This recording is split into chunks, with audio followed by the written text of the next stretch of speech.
किया या डिमांड पर बात की। अब कुछ टेक्निकल चीजें उस पर बात करते हैं। ये उत्तराखंड बेरोजगार संघ जब से बना, जब हमें इसे नेतृत्व करने की जब हमें मौका मिला, वो दिन फरवरी 2018 था। और अपने इस संघर्ष में सबसे पहला आंदोलन 26 मार्च 2018 को सचिवालय कूच के रूप में किया गया था। बहुत से लोग हैं यहाँ पर जो उसके साथी हैं, जो उसके साक्षी हैं, आंदोलनकारी मंच से भी आए हैं, बहुत सारे लोग। उस दिन भी बहुत ज्यादा भीड़ की तादाद थी और जैसे होता आया है आंदोलनों में, अराजक तत्वों ने पथराव किया, लाठीचार्ज हुई और हमारे कम से कम 10 से 11 साथी घायल हुए और एडमिट हुए। सरकार के जो पुलिस है उनके भी कुछ लोग चोटिल हुए। ये सिलसिला जब आगे बढ़ता गया तो आज संरक्षक के रूप में मैं ये बातें आप लोगों को यहाँ से बोल रहा हूँ, बेरोजगार संघ के संरक्षक के रूप में। भले ही मेरे बाद राम भाई अपना संबोधन करेंगे और अपने संबोधन के माध्यम से सारी चीजों को क्लियर करेंगे, पर मैं अपने संबोधन के माध्यम से आप लोगों के बीच कुछ चीजें हैं उसको क्लियर करना चाहूंगा। जिस प्रकार से ये घटना घटित हुई, पेपर लीक हुआ, सरकार ने तो इस बात को नहीं माना था। इनका एक ही बात थी, आयोग की एक बात थी कि 3 पन्ने बाहर आए हैं। पर जब हाथ में हम 2-3 दिनों से इस कानून को लेकर घूम रहे हैं तो ये तय हो गया कि पेपर लीक था। ये तय हो गया कि ये पेपर लीक था, क्योंकि इसमें जो लिखा गया है, इसमें लिखा गया कि परीक्षा के दौरान एक भी प्रश्न इधर से उधर होता है डिजिटल रूप में या मौखिक रूप में या इस तरीके से, तो वो क्या है, लीक माना जाएगा, लीक की श्रेणी में आएगा। अब मैं आप लोगों के माध्यम से अपनी बात को रखना चाहूंगा इस मंच के माध्यम से कि जिस प्रकार से उत्तराखंड बेरोजगार संघ, उत्तराखंड के युवा साथी जो यहाँ पर बैठे हुए हैं, उत्तराखंड के युवा साथी जो हल्द्वानी में भूख हड़ताल पर बैठे हुए हैं, उत्तराखंड के युवा साथी जो बरगोट में अनिश्चितकालीन धरने पर बैठे हुए हैं, वो साथी जिन्होंने विकास नगर से लेकर ऋषिकेश हरिद्वार से लेकर पिथौरागढ़ बागेश्वर से लेकर अल्मोड़ा से लेकर चमोली गोपेश्वर से लेकर उत्तरकाशी तक, टिहरी तक, जहां जहां भी इस आंदोलन को गति दी, वो आज इस जीत के हकदार है। वो इस जीत के बधाई के पात्र है इस जीत के लिए, क्योंकि ये जीत किसी की सिंगल जीत नहीं है। अगर मैं ये कहूं कि ये भव्य पवार की जीत है तो वह 100% गलत बात है। अगर मैं ये कहूं कि राम कंडवाल की जीत है तो ये 100% गलत जीत है। इस लड़ाई में एक एक युवा जो परीक्षार्थी है, एक एक युवा जो परीक्षार्थी नहीं है पर हमारे सहयोग के लिए आता है, एक एक अभिभावक, वो माता के रूप में हो, पिता के रूप में हो, भाई के रूप में हो, बहन के रूप में हो या हमारे बुजुर्गों के रूप में हो, जिसने इस आंदोलन को गति दी, चाहे देहरादून में गति दी हो, चाहे अन्य जगहों पर गति दी, ये उन सबकी जीत है। इसके अलावा उन कोचिंग संस्थानों के जो हमारे सहयोगी हैं, जो साथी हैं, जिन लोगों ने बराबर यहाँ पर इस आंदोलन को तन मन धन से सहयोग किया और बहुत अच्छी तरीके से आप लोगों का सहयोग रहा, आप भी बधाई के पात्र हैं, धन्यवाद आप सबका।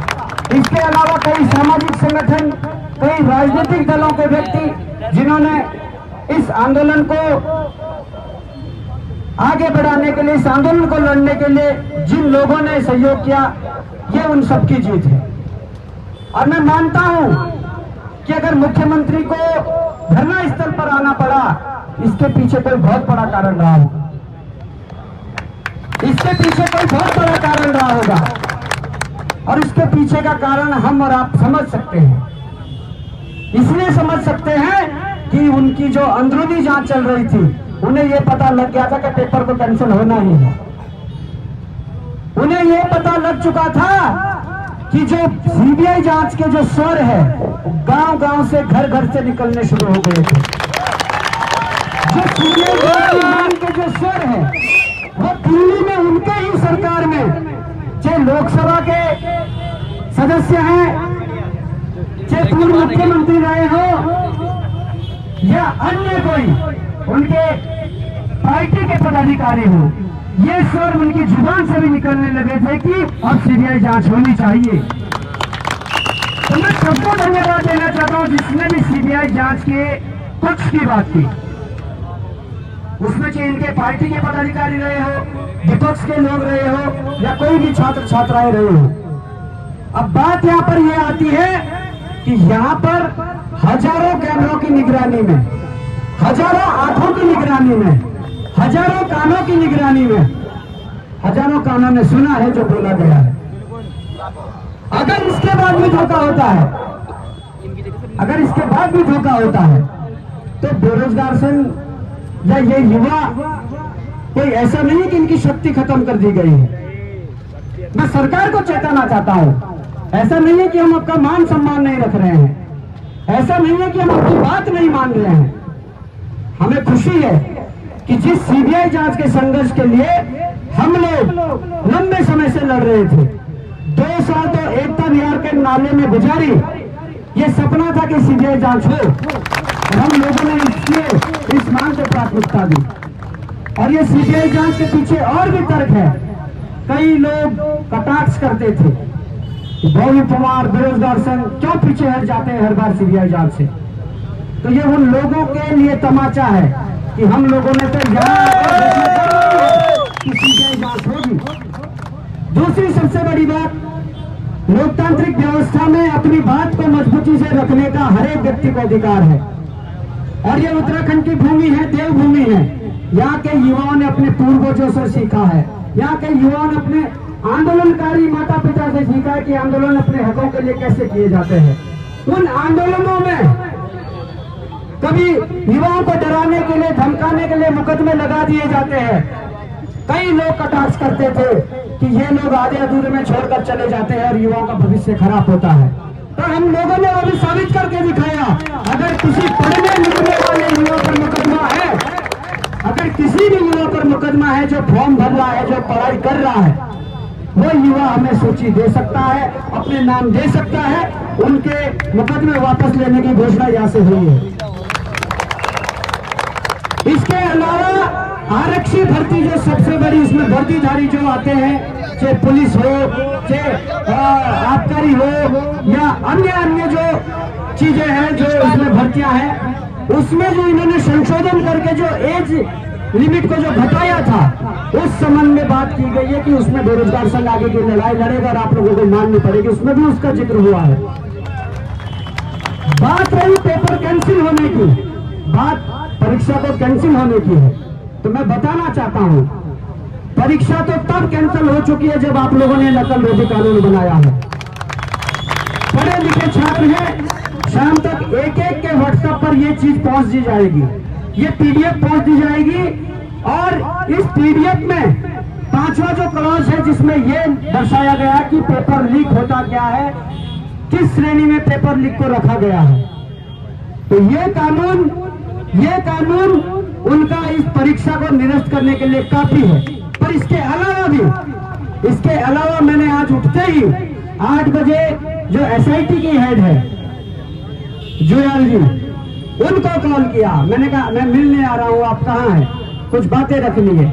उन्होंने कहा हम टिहरी जा रहे हैं, वापस जब आ जाएंगे तब मिलेंगे। हमने उसके बाद दूसरा कॉल उन्हें किया जिन्हें रिटायर्ड जज के रूप में यूसी ध्यानी जी को यहाँ पर रखा गया है। उनके सामने ये देकर आए और उनको पढ़ा कर आए हैं। उन्होंने इस बात को स्वीकारा है कि हाँ, अगर ये घटना हुई है जो इसमें लिखी है, मतलब अगर पेपर परीक्षा से बाहर आया है, कक्ष से बाहर आया है और कक्ष से बाहर से फिर अंदर गया है, डिजिटल रूप में पेपर वायरल हुआ है, तो इस श्रेणी में आता है, पेपर लीक की श्रेणी में आता है। इसके अलावा हमने कल शाम को नैनीताल में हाईकोर्ट के कुछ जो वकील अधिवक्ता साथी है हमारे, जो हमारे केस कुछ लड़ते रहते हैं, उन तक ये बात पहुंचाई तो उनका कहना है कि स्पष्ट रूप से ये पूरा कानून उस बात का समर्थन कर रहा है, परीक्षा निरस्त करने का समर्थन कर रहा है, पेपर लीक का समर्थन कर रहा है। ये कानून की लीक हुआ है। हमने ये बात कही